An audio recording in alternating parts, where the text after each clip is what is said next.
একসময় সুখী দাম্পত্যের প্রতিচ্ছবি ছিলেন ভারতীয় ক্রিকেটার যুজবেন্দ্র চাহাল ও নৃত্য পরিচালক ধনুশ্রী ভার্মা। তবে সেই সম্পর্কের ইতি ঘটেছে সম্প্রতি। গত বৃহস্পতিবার মুম্বাইয়ের বান্দ্রা ফ্যামিলি কোর্টে তাদের বিবাহ বিচ্ছেদ সম্পন্ন হয়। বিচ্ছেদের পরপরই ধনুশ্রী ইনস্টাগ্রামে একটি মিউজিক ভিডিও শেয়ার করেন, যা নিয়ে শুরু হয়েছে তুমুল চর্চা। গানের লিরিক্স ও দৃশ্যে স্পষ্টভাবে উঠে এসেছে টক্সিক সম্পর্ক ও প্রতারণা এবং মানসিক কষ্টের ইঙ্গিত।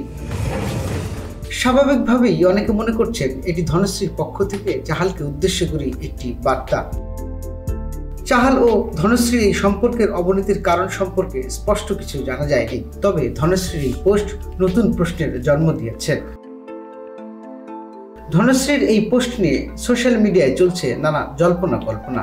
তবে সত্যিটা কি তা সময়ই বলবে। একটি সম্পর্কের ইতি মানেই নতুন শুরুর সম্ভাবনা।